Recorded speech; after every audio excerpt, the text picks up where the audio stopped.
하나님께서 우리들에게 만사형통의 복을 주시기를 원하십니다. 그래서 우리 모든 청년들이 하나님께서 주신 만사형통의 복을 받고 또 여러분들 모두가 하나님께서 주시는 만사형통의 복을 받기를 간절히 소망합니다. 그래서 오늘 말씀을 통해서 우리가 이 만사형통의 복이 무엇인지, 그리고 어떻게 하면 우리가 하나님께서 주시는 그 복을 받을 수 있는지 그 방법에 대해서 또 살펴보도록 하겠습니다. 청년의 때는 이제 청소년기와 달라서 준비하는 것을 넘어서 이제 독립해 가야 됩니다. 자기 스스로의 이제 삶을 개척해 가야 되는 시기죠. 그래서 이제 부모의 보호를 완전히 벗어나서 이제 자기의 세계를 개척해 가야 됩니다. 근데 이 세상은 그렇게 만만하지가 않죠. 말 그대로 약육강식의 세상이고 어떻게 보면 뭐 동물의 왕국과 비슷하다라고 볼 수가 있습니다. 그래서 이 동물의 왕국을 보면은 항상 맹수들이 좀 만만한 이 새끼를 놓을 때가 많아요. 그래서 새끼가 어미하고 떨어질 때를 노리고 있다가 공격하는 경우들이 많습니다. 왜냐하면 이제 아무리 초식 동물이라 하더라도 일단 다 큰 경우에는 이게 뭐 사자라도 쉽게 따라가서 잡기가 쉽지 않아요. 그래서 늘 이렇게 그 새끼들을 노리는 경우들이 많습니다.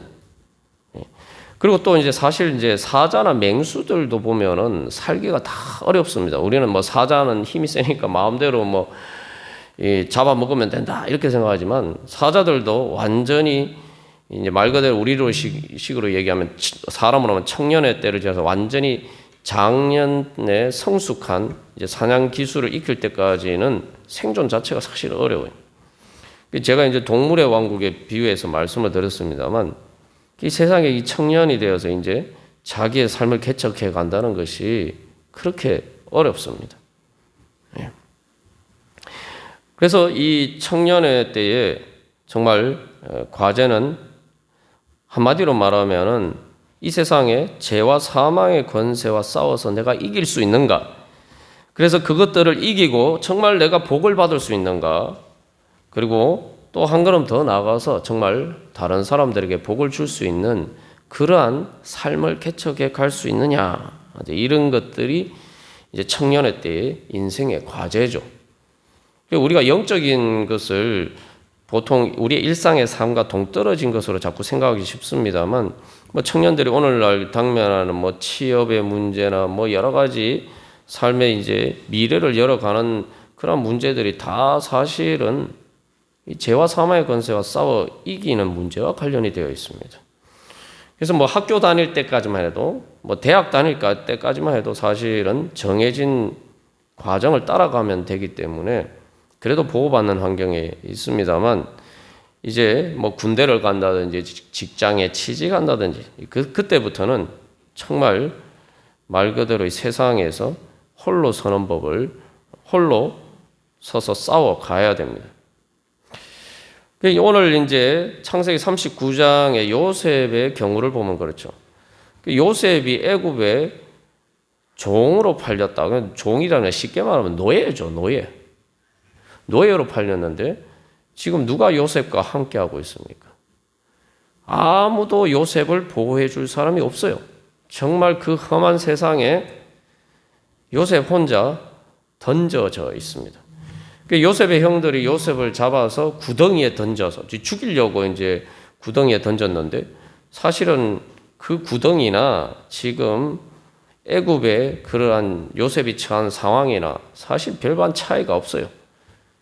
엄밀하게 얘기하면 뭐 구덩이에 던져지면 일찍 죽겠지만 애굽의 노예로 살면 조금 더 오래 산다는 것 뿐이죠. 고통의 시간이 연장되는 것 뿐입니다. 예전에 그래서 노예는 오래 살지 못했어요. 워낙 가혹한 환경 속에서 이 중노동을 했기 때문에. 그래서 사실 이제 요셉은 애굽에 팔렸지만 실제로는 혼자 내던져졌고 실제로는 죽는 것은 시간 문제였습니다. 그래서 이 요셉에게 있어서는 뭐 자기의 삶을 개척한다 이런 것은 둘째치고 기본적으로 생존 자체가 문제가 되고 있습니다.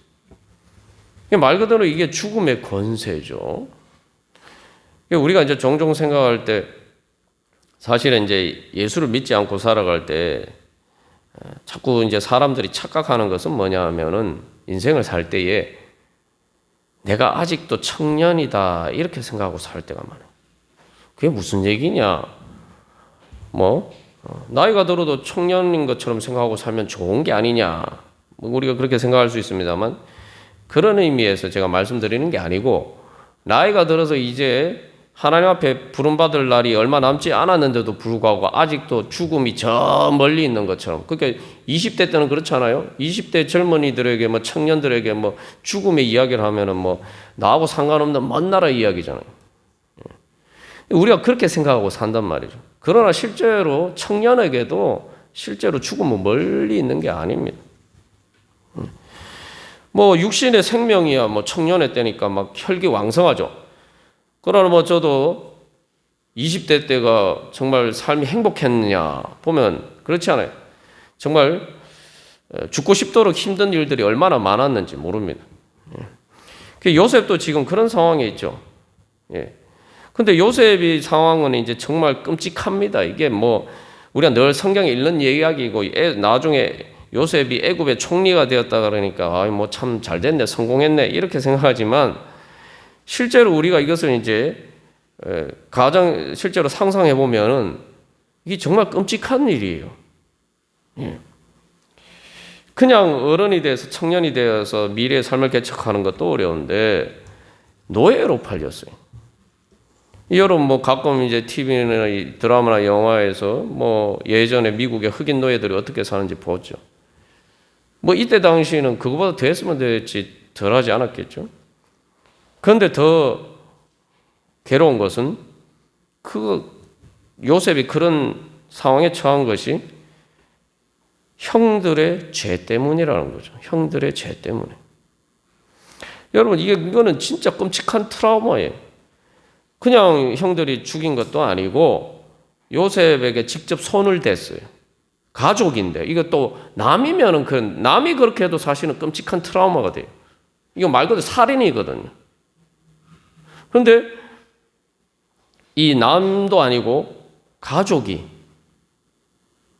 어머니가 다르지만 같은 아버지도 이복 형제들이 손을 직접 육신에 이 손을 대어서 요셉의 몸에 손을 대어서 옷을 벗기고 우물에 던졌어요. 그리고 이스마엘의 그 상인들에게 노예로 팔아버렸어요. 이건 정말 끔찍한 트라우마죠. 그래서 사실 이제 이 형들과 요셉의 관계가 이렇게 된 것도 원인 중에 하나가 또 사실은 다 부모의 죄와 관련이 되어 있죠.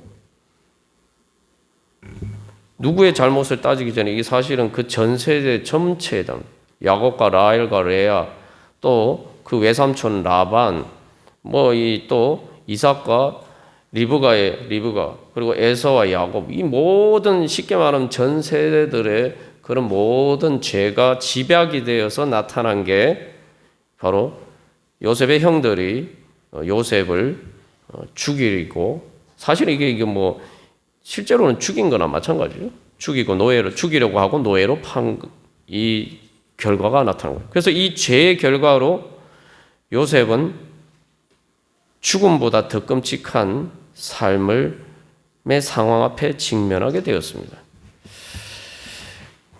그래서 이게 우리가 한번 생각해 보면 우리가 이런 일을 겪고 사람이 제정신으로 살 수 있을까?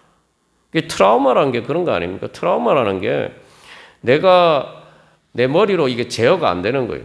육신의 몸으로 느낀 이 고통이에요. 그 우리가 생각할 때는 고통스러워도 잊어버리면 되지 않나 하는데 이게 뭐냐면 트라우마는 사실은 이제 상처를 입은 그 순간으로 끝나는 게 아니고 그 상처가 내 안에 계속 남아 있는 거예요. 이게 치유가 되지 않고 겉으로 보면은 외상은 고쳐졌을지 모르지만 마음의 상처는 그대로 상처가 남아 있는 거예요. 그렇기 때문에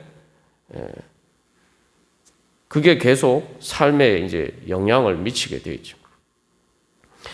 그래서 이제 요셉의 문제를 보면은 이게 정말 뭐 생존 자체의 문제기도 하고 정말 그 트라우마 가운데서 어떻게 자신의 인격을 자아를 말 그대로 정신이 이상해지지 않고 자기 자신을 지킬 수 있느냐 이런 문제예요. 단순히 육신의 생존의 문제뿐만 아니라 자신의 인격의 생존의 문제, 자아의 생존의 문제에 직면하고 있는 겁니다. 그 뭐 자기가 복을 받고 다른 사람의 복을 주고 이거는 사실은 이 생각할 겨를도 없는 거예요. 정말 자기 자신을 지킬 수가 있는가? 뭐 부모로부터 재산을 물려받고 또 하나님의 약속의 후계자게 되고 정말 하나님께서 주시는 복을 받을 수 있느냐? 뭐 이런 것은 둘째치고 기본적으로 내가 하나님의 복을 받을 수 있는 내 그릇 자체를 유지할 수가 있는. 하나님의 복을 받으면 내 그릇이 있어야 되잖아요. 내 그릇은 내 인격이 내 자아인데 그 그릇 자체가 사실은 깨어질 수밖에 없는 상황이에요. 이게 이제 인간적으로 보면은.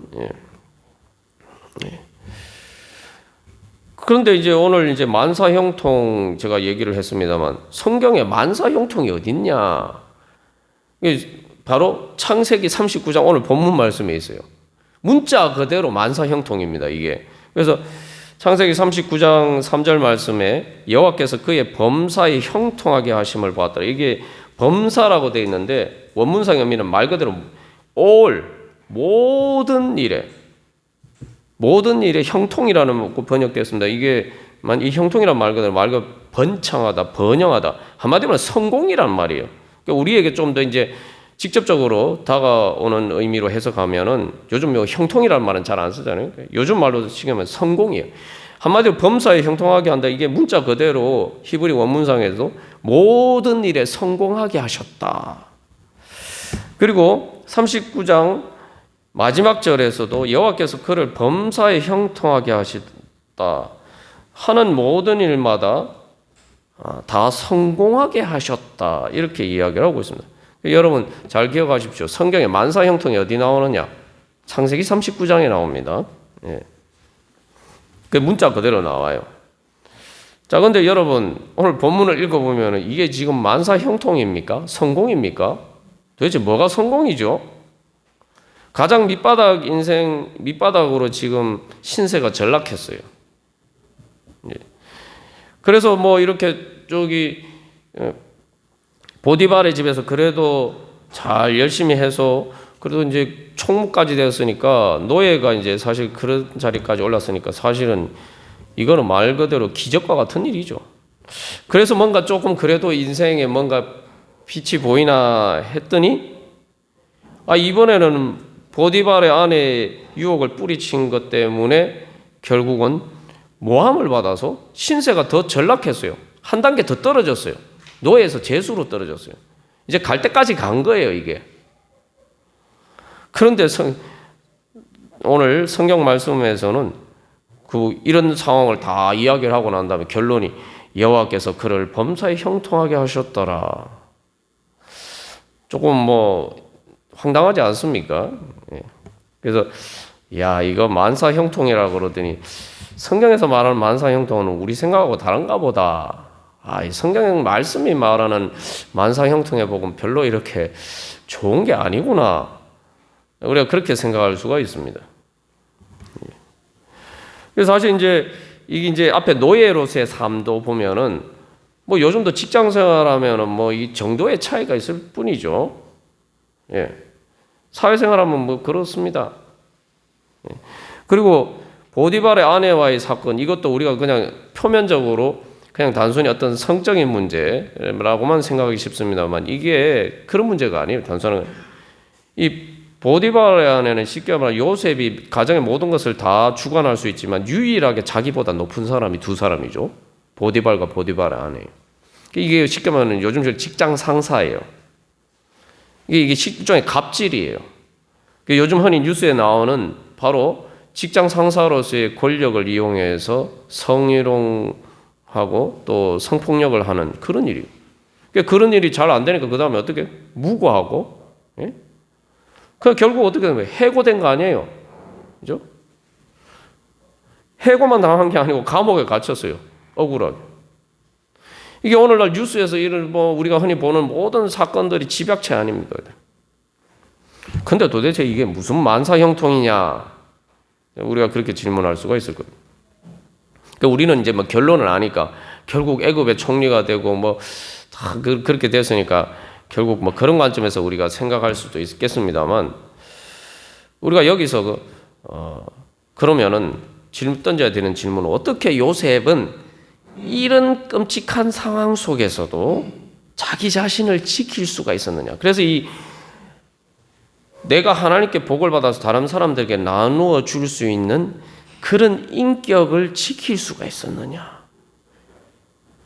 그리고 어떻게 이런 상황에서 망가져도 이상하지 않은데 망가지는 것이 아니라 오히려 그렇게 하나님의 축복의 통로가 되는 그런 사람으로 오히려 더 이렇게 인격이 훌륭하게 성숙될 수가 있었느냐?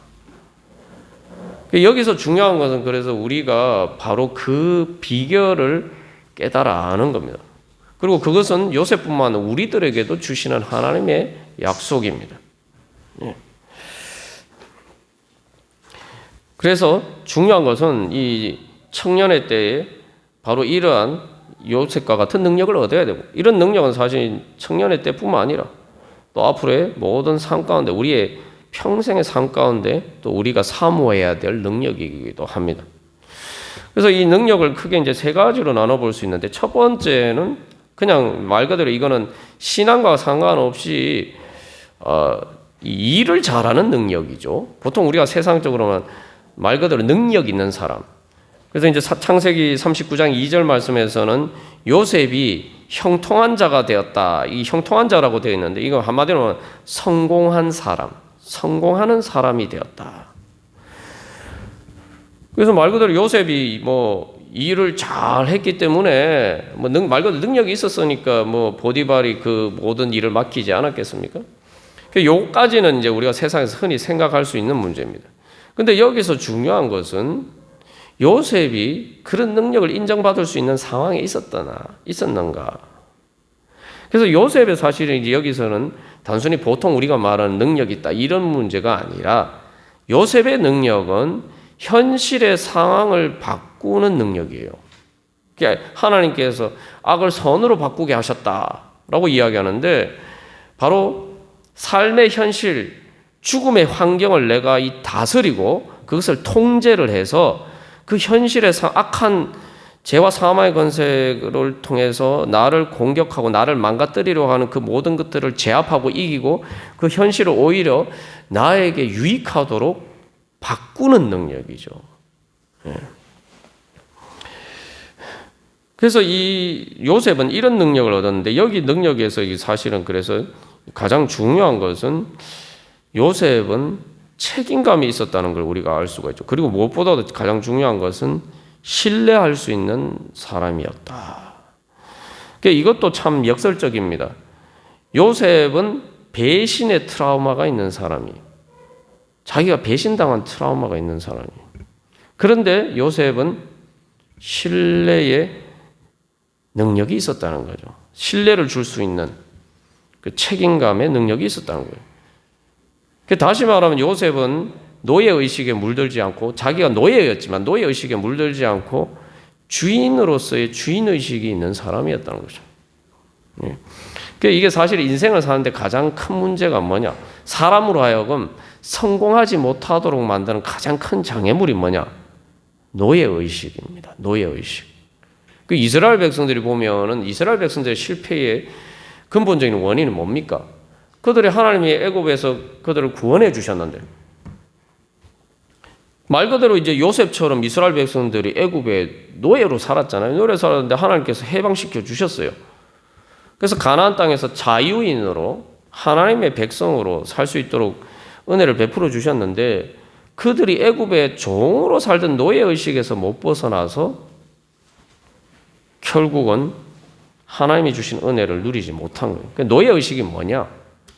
말 그대로면 종으로 살다 보니까 자기가 주인으로서 사는, 자기 인생의 주인으로서 자기가 책임감 있게 또 신뢰감을 줄 수 있도록 행동하는, 그리고 자기의 능력을 개발하는 이런 모든 것들이 다 이렇게 망가져 버린 상태가 노예의식의 상태예요. 우리나라도 사실은 일제 식민지에서 해방이 됐다고 금방 이렇게 해방된 게 아니에요. 사실 우리 민족의 역사를 보면은 수많은 세월 동안 독립국가로 살았고, 몽고의 징기즈칸에 의해서 유라시아 대륙의 모든 나라가 다 노예가 됐는데, 다 멸망했는데도 불구하고 살아남은 나라가 우리나라예요. 그런 저력이 있는 나라였는데 일제 식민지 동안 계속 세뇌를 시킨 거예요. 일본에서 너희들은 능력이 없으니까 무능하니까 우리의 다스림을 받아야 돼. 계속 이러다 보니까 해방 이후에 이제 그래서 우리가 다시 그 원래 있던 능력을 회복하는데 이 시간이 이제 걸리는 거예요. 그래서 노예는 늘 이렇게 자존감이 떨어져 있기 때문에 하나님이 주신 능력이 있는데도 불구하고 그 능력이 있다는 생각 자체를 못 하는 거예요. 그 능력을 개발할 생각도 못 하는 거예요. 그래서 늘 절망감 속에서 살죠. 왜냐하면 노예는 사실 절망할 수밖에 없죠. 노예는 자기 스스로의 힘으로 벗어날 수가 없단 말이죠. 그러니까 내가 해도 안 된다라고 생각하니까 애시당초 포기하고 그냥 주저앉아 있는 거예요. 그리고 책임감과 다른 사람에게 신뢰를 줄 수 있는 능력이 상실이 됩니다. 왜 그렇습니까? 노예는 말입니다. 자기가 열심히 일한다고 자기께 되는 게 아니에요. 그리고 또한 노예가 정말 주인이 막 강제노동시켜 채찍질하는 대로 정말 그대로 다 하다가는 죽을 수도 있어요. 그러니까 최대한 자기가 살기 위해서 이 쉽게 말하면 눈치를 보고 그래서 이렇게 행하게 되죠. 그러다 보면 이제 자꾸 이렇게 결국은 자기도 모르게 이게 거짓으로 이렇게 가장하는 요런 데 자꾸 익숙해 이게 습관이 돼버리는 거예요. 그 문제는 이게 이제 노예로 살 때는 그러더니 뭐 자기 생존을 위해서 그랬다고 하지만 이제 문제는 노예에서 해방됐는데도 물론 그 습관이 남아 있어서 그 생각이나 행동의 틀을 벗어버리지 못하는 거죠.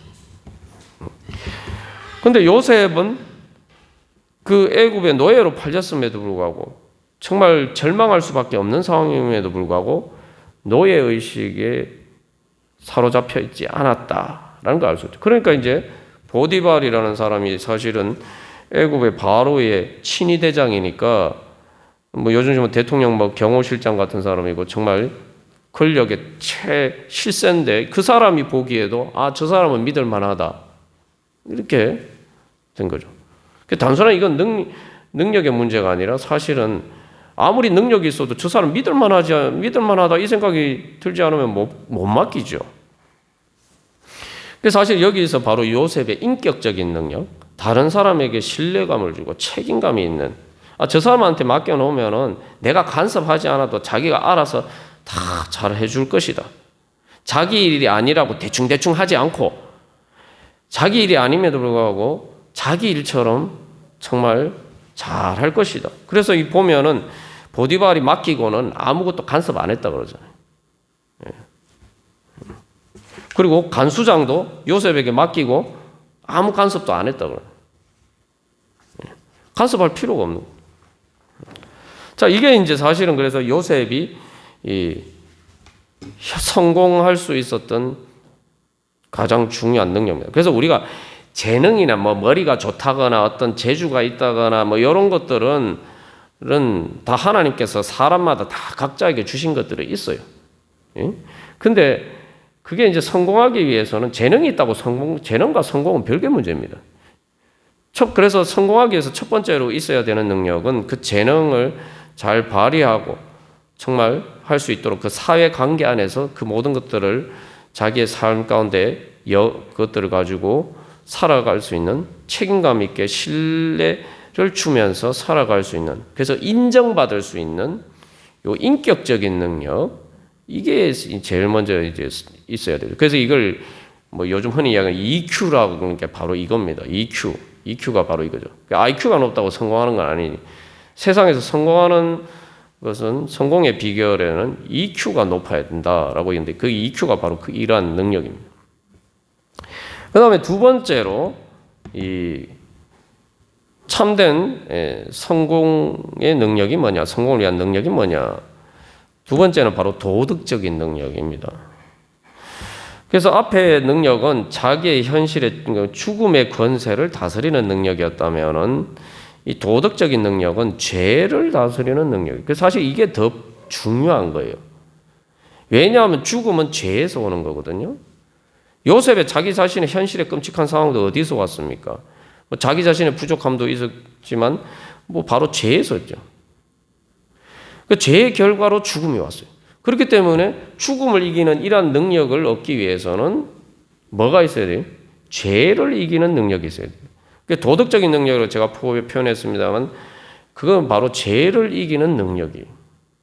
다시 말하면은 앞의 능력은 사람들과의 관계 속에서 이 사람의 종이 되지 않고 다른 사람들과 그 관계에서 종이 되지 않고 다른 사람들과 대등한 어떤 인격적인 관계를 형성할 수 있는 능력이라면은 이 도덕적인 능력은 마귀의 종이 되지 않는 능력이에요. 예. 그래서 이것은 이제 사도 바울이 지난번에 우리가 나눈 것처럼 사도행전에서 말한 절제의 능력이죠. 성령의 열매, 절제. 절제라는 게 바로 죄를 다스리는 능력이에요. 그래서 이 요셉을 보면은 자기 육신의 감각을 따르지 않았을 뿐만 아니라 바로 자기의 주인을 배신하지 않는 인격적인 책임을 지는 그러한 사람이었던 거죠. 예.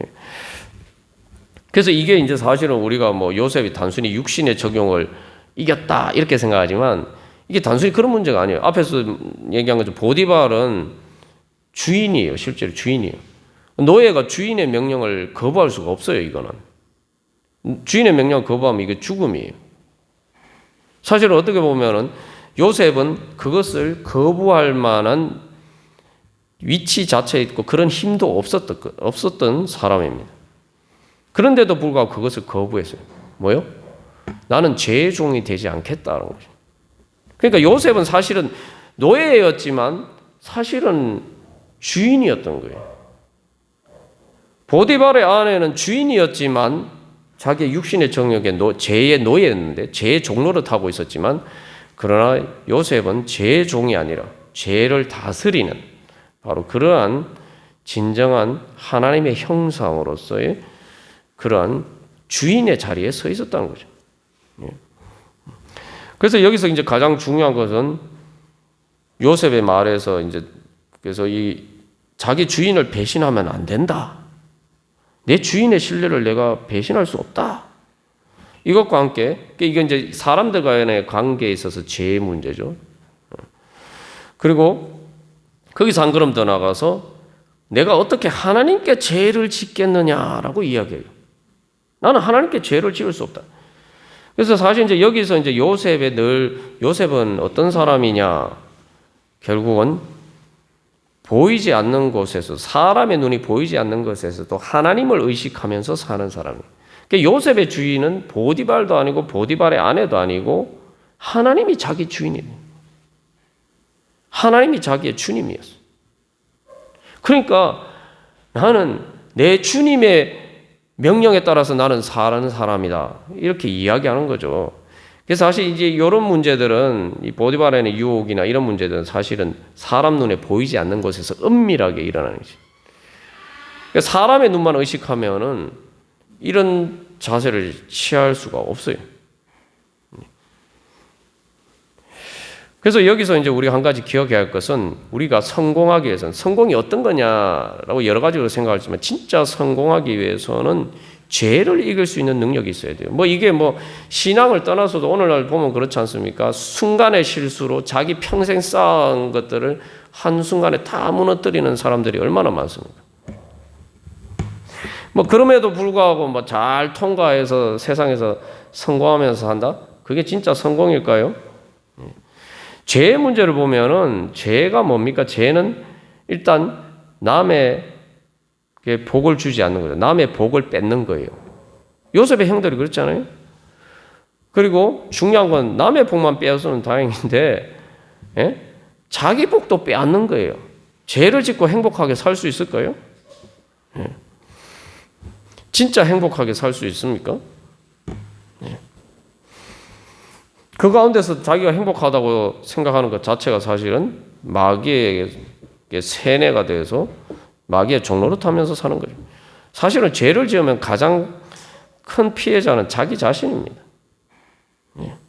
자기가 사실은 마귀의 종으로 사는 것이기 때문에 마귀의 종으로 살면서도 종인지 모르니까 이게 정말 끔찍한 거예요.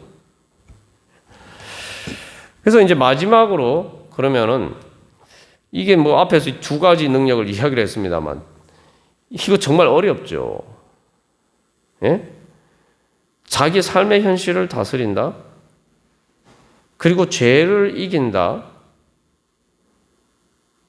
이거는 사실은 막상 사회생활을 해보면 알지만 뭐 여러분도 다 아시듯이 이게 쉽지 않아요. 정말 어려워요. 그 요셉도 보시면은 지금 그 죄를 이겼다라고 하는데 보면은 그래서 결국 무고당해서 오히려 감옥에 갇혔잖아요. 이게 도대체 요셉이 무슨 능력이 있는 거예요? 우리가 거기에서 이제 종종 쏙죠. 요셉은 감옥에 갔으니까 만사형통이 아니고 실패했다. 우리는 성공과 실패의 기준을 그런 것으로 이게 판단한단 말이죠. 그래서 인간적인 눈으로 보면 요셉은 실패한 사람이에요. 그러나 하나님의 관점에서 보면은 성공한 사람이에요. 죄를 이겼으니까. 그래서 잠언 7장에서도 그 유혹에 넘어가는 것을 도살장에 끌려가는 것에 비유하고 있어요. 요셉은 도살장에 끌려가지 않고 바로 거기서 탈출한 거죠. 영적인 관점에서 보면 이 성공이에요. 쉽게 말하면 표면적으로 보면 성공하지 않은 것처럼 보이지만 말 그대로 감옥에 갇혔기 때문에 성공하지 않은 것처럼 보이지만 요셉은 그 죄에서 벗어남으로 말 그대로 죄에서 탈출하는 것을 통해서 죄의 종에서 해방이 된 거예요. 그래서 이제 하나님의 축복을 향해서 나아갈 수 있는 결정적인 문이 열립니다. 여기서 결정적인 문이 열린 거예요. 천국의 문이 바로 거기서 열린 겁니다. 그래서 요셉이 애굽의 총리가 되었으니까 우리가 그것은 세상적인 관점에서 봐도 성공이잖아요. 근데 그 성공의 계기가 어디서 왔습니까? 요셉이 감옥에서 바로의 술관원을 만났기 때문이죠. 인간적으로 보면은 실패했다고 생각하지만 사실은 우리가 죄를 이기는 순간 바로 하나님께서 주시는 성공의 문이 거기서 열리는 거예요.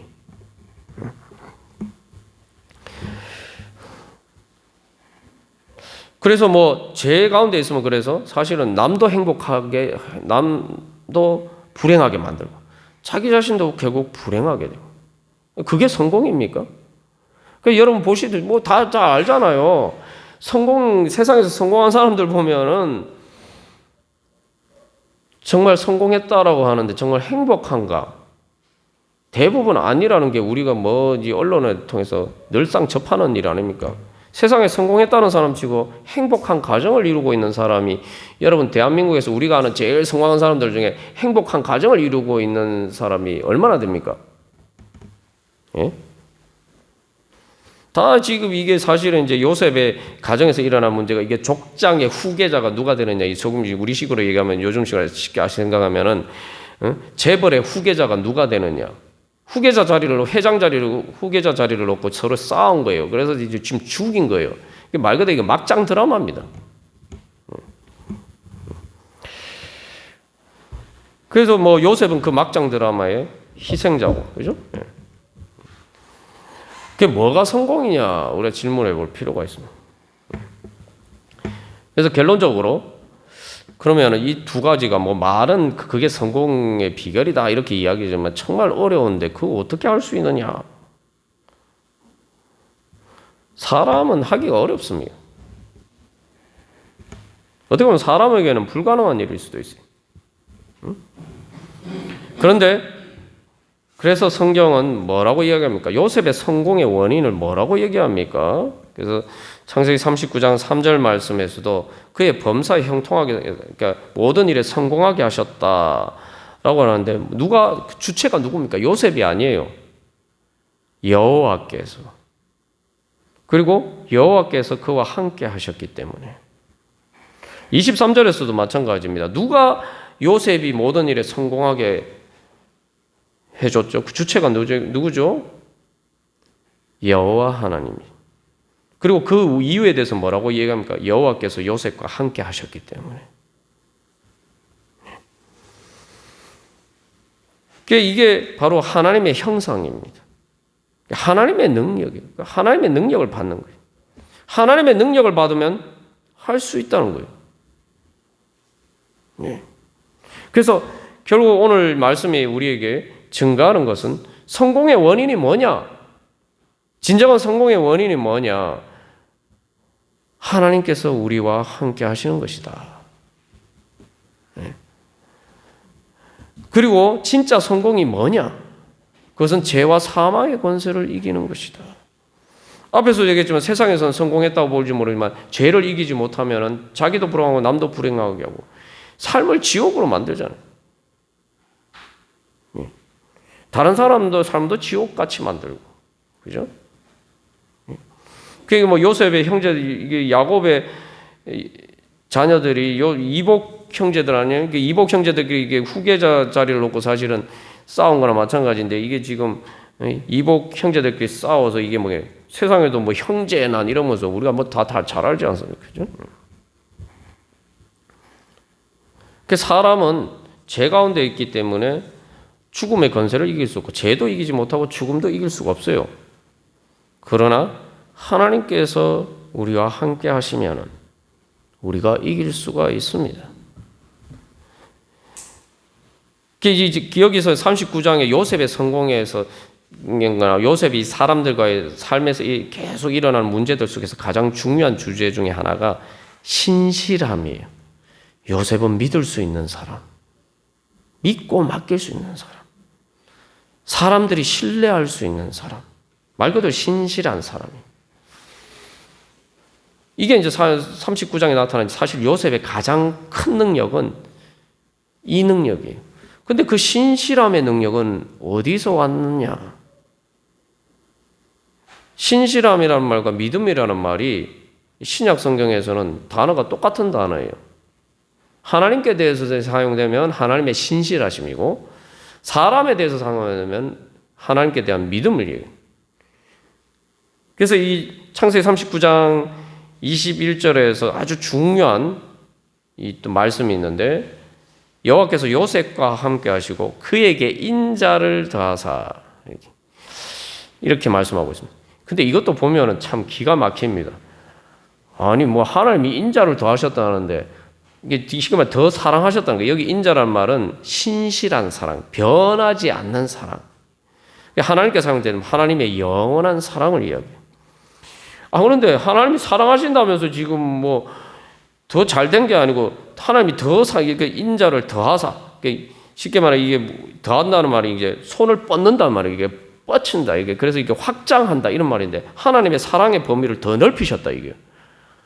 그 겉으로 보면은 이게 무슨 말이냐, 뭐 이런 황당한 이야기가 다 있나. 지금 노예로 사는 것도 비참한데 지금 억울한 일로 죄수가 되었는데 무슨 하나님이 사랑을 더하셨다. 이게 지금 뭐 말이 안 된다. 이렇게 생각할 수 있는데 한마디로 이것은 하나님이 이제 그 사랑의 손길을 요셉과 함께 하시는 그 하나님의 능력의 손길을 노예로 있을 때뿐만 아니라 요셉이 감옥에 갇혔을 때조차도 하나님이 그 영역까지 하나님이 하나님의 사랑의 손길을 뻗치셨다는 거예요.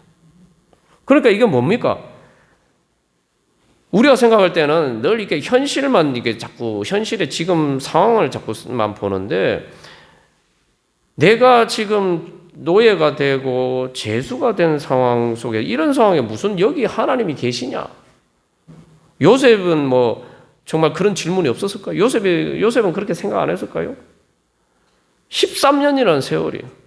도대체 하나님이 진짜 날 사랑하시는 사는가? 진짜 하나님이 살아계시면은 내가 왜 이런 일을 당해야 되냐? 그래도 그 노예로 살면서 힘든 가운데서도 자기의 믿음을 지켰는데 하나님께 난 죄를 지을 수 없다. 그렇게 믿음을 지켰는데 이게 잘 되기는 고사하고 오히려 뭐 무고죄로 감옥에까지 갇혔으니까 도대체 이 하나님이 계신 건가?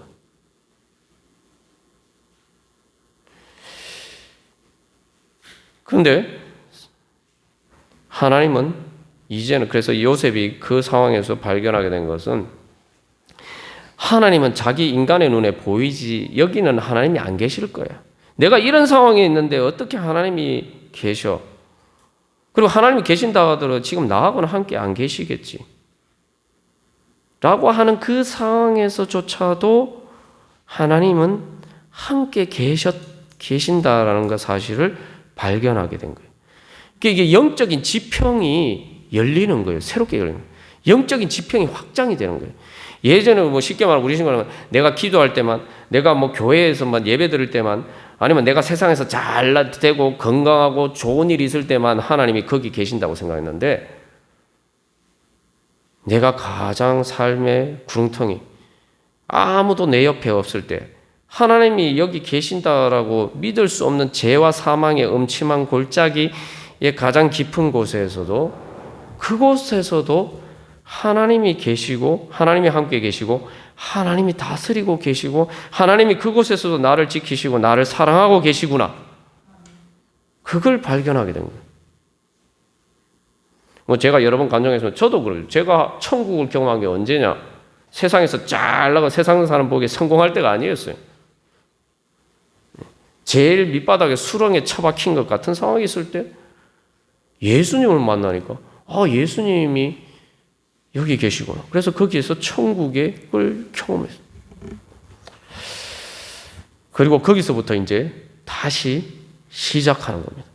예수님이 십자가를 지셨지만 무덤에서 다시 부활의 역사가 시작된 것처럼 이제 감옥의 가장 무덤과 같은 그 감옥의 깊은 수렁에서 이제 부활의 문이 열리고 하나님께서 범사에 형통하게 하시는, 하나님께서 열어주시는, 하나님께서 인도해 주시는, 하나님과 함께 꿈꾸며 하나님과 함께 비전을 이루어가는 바로 진정한 영원한 승리의 길이, 성공의 길이 바로 그곳에서 열리게 된 것입니다.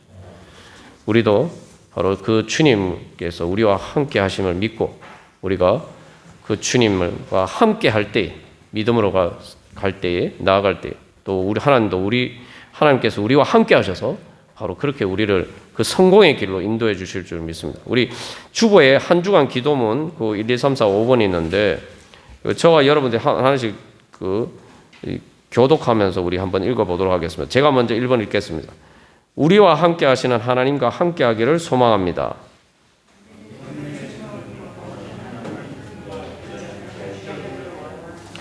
하나님께서 우리와 함께 하셔서 범사에 형통하게 하소서. 다 같이 읽겠습니다. 삶의 환경을 잘 다스려 악을 선으로 바꾸고 복을 창조하게 하소서. 아멘. 우리가 이런 기도 제목을 가지고 우리 다 같이 기도 드리시겠습니다.